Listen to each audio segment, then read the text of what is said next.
warahmatullahi wabarakatuh. Halo teman-teman, perkenalkan nama saya Aisyah Aulia dengan NIM S1A124004 dari program studi Ilmu Administrasi Negara kelas A.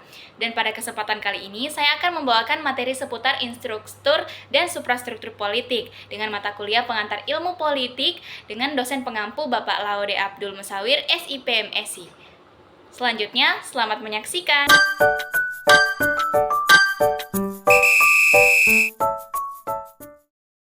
Nah teman-teman, sebelum kita lanjut membahas materi terlebih dalam lagi, sebelumnya kita harus tahu terlebih dahulu apa yang dimaksud dengan infrastruktur dan suprastruktur tentunya. Nah, infrastruktur dan suprastruktur politik juga adalah dua konsep yang saling terkait dalam teori politik yang menjelaskan hubungan antara struktur dasar dan struktur yang lebih tampak dalam sistem politik suatu negara. Dan infrastruktur politik sendiri ini merujuk pada elemen-elemen dasar yang mendukung sistem politik. Ini mencakup institusi dan struktur fundamental yang mengatur proses politik, seperti partai politik, sistem pemilihan umum, undang-undang, konstitusi, dan organisasi negara yang membentuk kerangka kerja pemerintahan. Nah, sedangkan suprastruktur politik sendiri di sisi lain berkaitan dengan elemen-elemen yang lebih tampak dan berfungsi di atas infrastruktur tersebut, yang seringkali lebih terlihat dalam kegiatan politik sehari-hari. Untuk suprastruktur politik sendiri ini mencakup pemimpin politik, lembaga legislatif seperti DPR, lembaga eksekutif seperti presiden atau perdana menteri, dan lembaga yudikatif seperti Mahkamah Konstitusi. Suprastruktur politik bekerja berdasarkan aturan dan sistem yang sudah ada dalam infrastruktur, namun juga dapat mempengaruhi perubahan dalam sistem politik melalui kebijakan, keputusan hukum, dan dinamika politik yang terjadi. Baik teman-teman, selanjutnya saya akan membahas tentang komponen-komponen infrastruktur politik, di mana yang pertama adalah konstitusi atau undang-undang dasar. Nah, konstitusi ini adalah dokumen atau kumpulan aturan yang menetapkan prinsip-prinsip dasar dalam suatu negara, seperti hak asasi manusia, pembagian kekuasaan, dan cara pemilihan pemimpin, misalnya seperti Undang-Undang Dasar 1945 di Indonesia. Selanjutnya adalah sistem pemilu, di mana sistem pemilihan umum yang menentukan bagaimana rakyat memilih pemimpin dan wakil-wakil mereka. Misalnya, melalui pemilihan presiden, anggota legislatif, atau kepala daerah. Jenis pemilu ini dapat berupa seperti langsung atau voting, atau secara tidak langsung juga. Nah, seperti pemilu legislatif yang memilih anggotanya yang akan memilih presiden. Selanjutnya adalah partai politik, di mana partai politik ini adalah organisasi yang dibentuk untuk memenangkan pemilu dan mendapatkan kekuasaan. Baik, selanjutnya saya akan membahas tentang komponen suprastruktur politik, di mana yang pertama terdiri dari pemimpin politik atau lembaga eksekutif. Nah, pemimpin negara seperti presiden, perdana menteri, atau raja yang memiliki kekuasaan eksekutif untuk menjalankan pemerintahan dan membuat keputusan besar dalam kebijakan negara.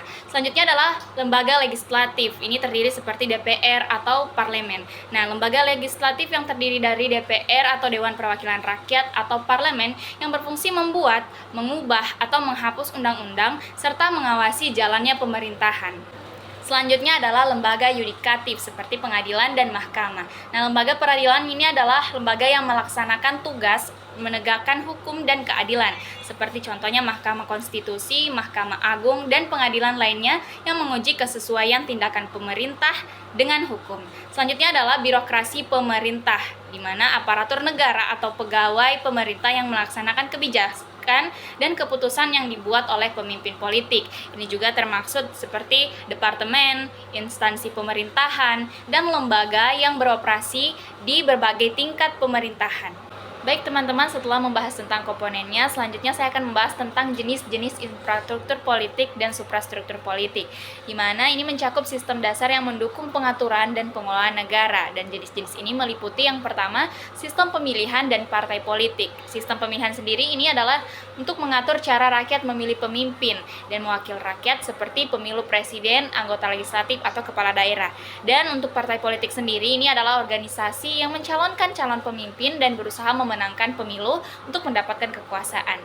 Selanjutnya adalah di bagian kedua, konstitusi dan undang-undang dasar, di mana konstitusi ini adalah kumpulan aturan dasar yang mengatur struktur dan prinsip dasar negara, seperti contohnya hak asasi manusia, pembagian kekuasaan, dan cara pemilihan pemimpin.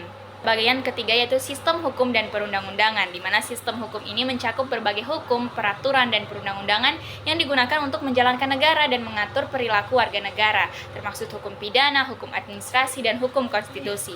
Selanjutnya di nomor 4 adalah birokrasi dan aparatur negara, di mana birokrasi ini adalah sistem administrasi yang terdiri dari pegawai negeri dan lembaga negara yang bertugas mengelola pemerintahan dan menjalankan kebijakan pemerintah. Pada poin kelima ada yang disebut dengan sistem ekonomi, di mana sistem ekonomi ini mengatur distribusi sumber daya dan kebijakan fiskal atau yang bisa disebut pendapatan dan pengeluaran negara yang mendukung pembangunan ekonomi negara.